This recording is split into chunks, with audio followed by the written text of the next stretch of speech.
I woke up groggy and disoriented, the steady beep of heart monitors reminding me I had survived. The fluorescent lights of the hospital room came into focus slowly as I blinked away the anesthesia. My chest felt like someone had taken a sledgehammer to it, but I was alive.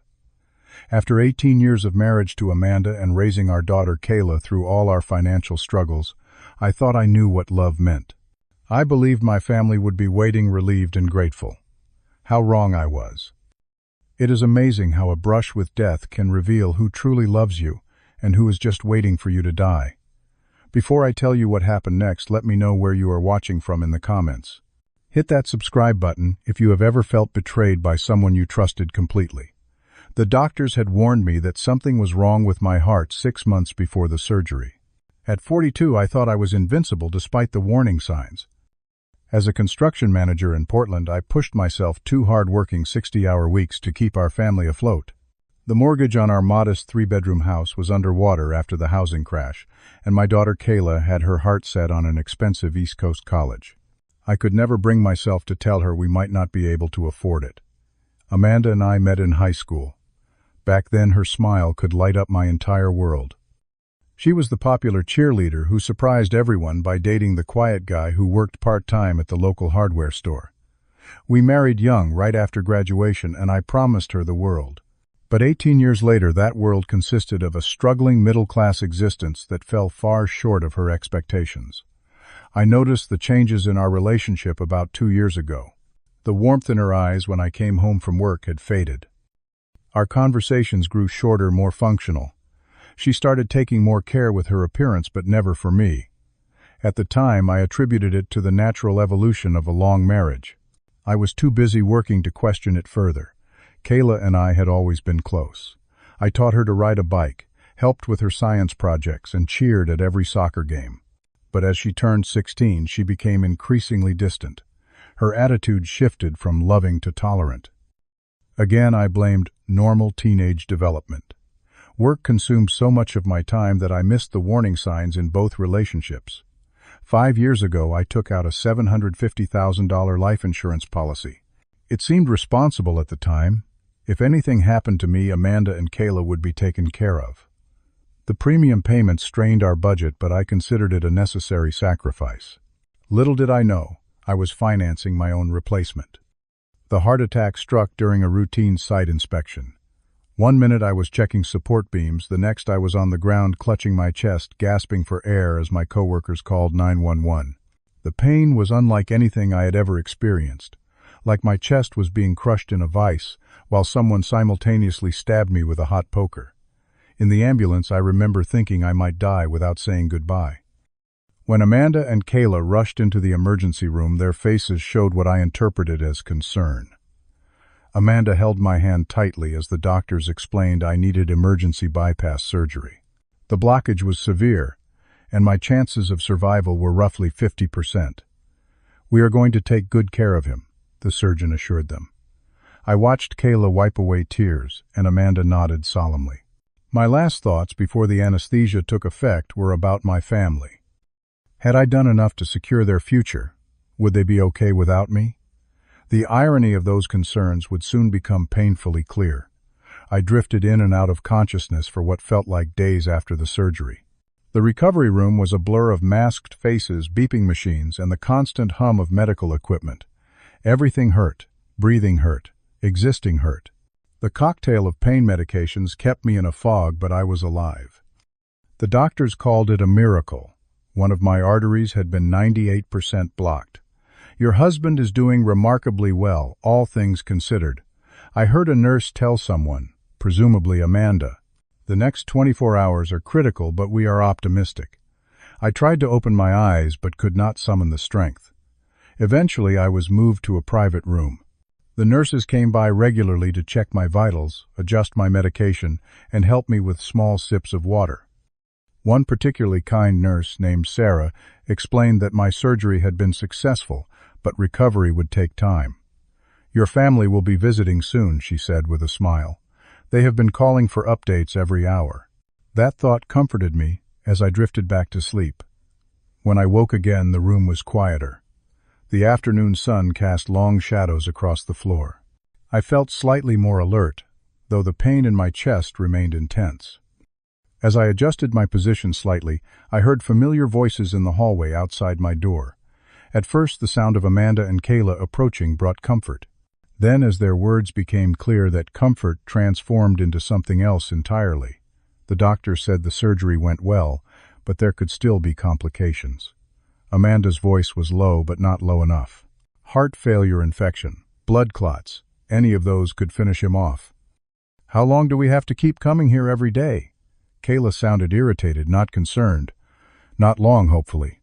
The coldness in Amanda's voice sent a chill through me that had nothing to do with the hospital air conditioning. "Once Dad dies, we will finally get his life insurance and move somewhere better. I am thinking California, somewhere near the beach. I know, Mom. I am so tired of pretending to care about him." My daughter's words cut deeper than any surgical incision. "Do we really get $750,000? "Every penny." I made sure the policy was kept up to date. Their footsteps stopped just outside my door. His boss, Jake, called again. Amanda continued. "I had to act all broken up and worried. It was exhausting. Just think, Mom. A few more days of this act, then we are free."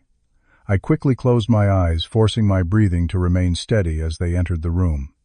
Through barely open eyelids, I watched them approach, their expressions transforming from annoyed to concerned as they crossed the threshold. The metamorphosis would have been impressive if it was not so sickening. "Brandon, honey." Amanda's voice was suddenly gentle, caring. She took my hand, and it took every ounce of self-control not to pull away. "We brought you flowers, your favorites." I opened my eyes fully, looking at these strangers wearing the faces of my wife and daughter. Amanda's blonde hair was perfectly styled, her makeup flawless despite the single manufactured tear she allowed to fall. Kayla stood slightly behind her phone in hand, her forced smile never reaching her eyes. "Thank you," I managed weakly, gesturing toward the flowers, lilies that I was actually allergic to. They had never been my favorites. "We have been so worried," Amanda continued, stroking my arm in a performance worthy of an Oscar. "The doctors say you are doing better than expected." The disappointment that flashed across her face was subtle but unmistakable. "How much longer will you be here?" Kayla asked, not bothering to hide her impatience. "The doctors are not sure," I replied, studying her expression. This 16-year-old girl, whom I had loved since the moment she was born, was a stranger to me now. "It depends on my recovery." "Well, do not rush it," Amanda said, her smile tight. "You need to rest and heal properly." Translation: hurry up and die already. "What did the doctor say about your prognosis?" Amanda asked, her eyes calculating. In that moment, I made a decision that would change everything. I would not confront them. Not yet. Not until I was ready. "They're not sure," I lied. "There could be complications." The flash of hope in both their eyes confirmed everything. I spent 5 days in that hospital room, each moment a masterclass in deception. Not from me, but from my so-called family. I learned to control my breathing when they entered, often pretending to be more heavily sedated than I actually was. This allowed me to observe them when they thought I could not hear or see their true nature. "This is taking forever," Kayla whispered to Amanda on day 3, thinking I was asleep. "Can we just stop coming altogether?" "No, people would ask questions," Amanda replied. "Besides, the longer he lingers, the more sympathy we will get afterward." When my doctor visited without them present, I got the real picture of my condition. "You are making remarkable progress, Brandon," Dr. Patel said. "Your heart function is improving daily. Barring any unforeseen complications, you should make a full recovery. Please do not tell my wife how well I am doing," I requested. When he looked confused, I added, "I want to surprise her with the good news myself." He seemed to accept this explanation, though his expression suggested he had seen enough family dynamics in hospitals to know when something was off. On the 4th day, my coworker Jake visited during Amanda and Kayla's lunch break. "Man, you look 1,000 times better than when they brought you in," he said, his relief genuine. Jake had been my friend for over a decade, one of the few people outside family I truly trusted. "Jake, I need your help," I said once the nurse left us alone. "And I need you to keep this between us." His expression turned serious as I explained what I had overheard. To his credit, he did not question my sanity or suggest I had misinterpreted things. Those vultures, he muttered. What can I do? I need my laptop and phone. Without Amanda knowing. Jake nodded. Consider it done. Anything else? I might need a place to stay when I get out of here. My guest room is yours for as long as you need it, he said without hesitation. The next day, Jake returned with my laptop in a gift bag disguised as reading materials. After Amanda and Kayla left for the evening, I began researching divorce attorneys. I found one with excellent reviews who specialized in high-conflict divorces, Gregory Townsend. I sent him an email explaining my situation and requested an urgent consultation. Using Jake's phone, I called my bank and confirmed that Amanda had not made any unusual withdrawals from our joint accounts. I then contacted my insurance company to verify the beneficiary on my policy. As expected, Amanda was listed as the primary beneficiary with Kayla as secondary. I requested the necessary forms to make changes. The most painful part of my hospital research was discovering the extent of their betrayal.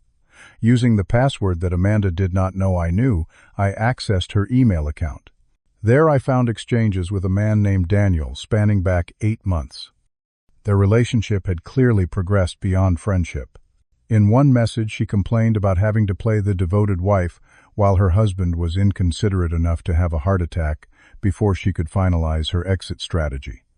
Kayla's social media told another story. Her private Twitter account, which she thought I did not know about, contained posts like, "Might be getting that car I wanted sooner than expected," number silver linings, and "When your dad's health crisis might actually solve your college," tuition problems, number blessed. Each discovery felt like another surgery without anesthesia, but with the pain came clarity. The fantasy of my loving family was dead, but I was not, and I had no intention of giving them what they wanted. Before being discharged, I secretly called Mr. Townsend from the hospital phone when Amanda and Kayla went to the cafeteria. We arranged to meet at his office the following week. I also made an appointment with my bank for the day after my release. The day I returned home, Amanda suddenly became the attentive nurse, but her impatience showed in small ways. Sighs when I needed help getting up, checking her watch when my medication schedule interrupted her plans, rushing through changing my bandages. Kayla barely acknowledged my presence, staying in her room during most of my first weekend home. When she did interact with me, her eyes remained fixed on her phone, her responses monosyllabic. I set up a small recording device in the living room, a gift from Jake, who understood the importance of documentation. That evening it captured Amanda on the phone with someone, presumably Daniel. "The doctors say he could make a full recovery," she complained. "We might have to go with Plan B." "No, I cannot. Just increase his medication. The pharmacy keeps records." "I know we have waited long enough." "Yes, I still want this." While pretending to be weaker than I actually was, I visited my bank and transferred half our savings to a new individual account. Legally questionable, perhaps, but I needed to secure some resources. I changed the beneficiary on my life insurance policy to a trust that would be controlled by my brother in California, someone who had never particularly liked Amanda. The most difficult part was maintaining the charade. Every "how are you feeling, honey" made my stomach turn. Every fake smile Kayla gave me when she wanted permission to go out with friends felt like a betrayal anew. But I smiled back, played the oblivious, grateful husband and father, all while systematically dismantling the life we had built together. 2 weeks after my surgery, I felt strong enough to execute the final phase of my plan. Despite still recovering, I insisted on cooking dinner that night. Amanda protested weakly, but seemed relieved to be free of the responsibility. I prepared my signature dish, grilled salmon with roasted vegetables and rice pilaf. It had been our celebratory meal for 18 years. "What is the occasion?" Amanda asked suspiciously as I set the table with our good dishes. "Life," I said simply. "Nearly dying makes you appreciate the small things." Kayla emerged from her room, drawn by the familiar aroma. For a moment, seeing them both at the table felt painfully normal, like stepping into a photograph from happier times. "This looks amazing," Dad, Kayla said, with what seemed like genuine appreciation. The glimpse of my real daughter made what I was about to do both harder and more necessary. "Before we eat," I said, remaining standing at the head of the table, "I want to talk about the future." I raised my water glass. To new beginnings and what matters most. Amanda looked confused but raised her glass. Kayla followed suit, her expression wary. I have been doing a lot of thinking these past 2 weeks, I continued. About life, death, and what happens after. Honey, you should sit down. You are still recovering, Amanda said, her voice honey sweet with concern. I am fine standing, thanks. I took a deep breath. 2 weeks ago, when I was in the hospital recovering from surgery, I heard an interesting conversation in the hallway outside my room. The color drained from Amanda's face. Kayla's eyes widened as she looked frantically between her mother and me. Once Dad dies, we will finally get his life insurance and move somewhere better, I quoted perfectly. I know, Mom. I am so tired of pretending to care about him. The silence that followed was absolute. Not even breathing disturbed it for several long seconds. Brandon, you must have been hallucinating, Amanda finally said, her voice trembling. The medication. Stop. My voice was quiet but firm. I was not hallucinating. I heard every word. And just to be sure, I have been recording your conversation since I got home. I placed my phone on the table and pressed play. Amanda's voice filled the room. If he recovers completely, we get nothing. All these years wasted in this marriage. I stopped the recording. There is more, but I think we all get the point. Kayla burst into tears. Dad, I did not mean it, Mom said. Kayla, shut up. Amanda snapped before turning to me with pleading eyes. Brandon, we were just stressed. You know how difficult this has been for us, worrying about you day and night. Spare me. I placed a folder on the table. Inside are divorce papers already prepared by my attorney. There is also documentation of your affair with Daniel, copies of Kayla's social media posts about my convenient heart attack, and proof that I have changed the beneficiary on my life insurance policy.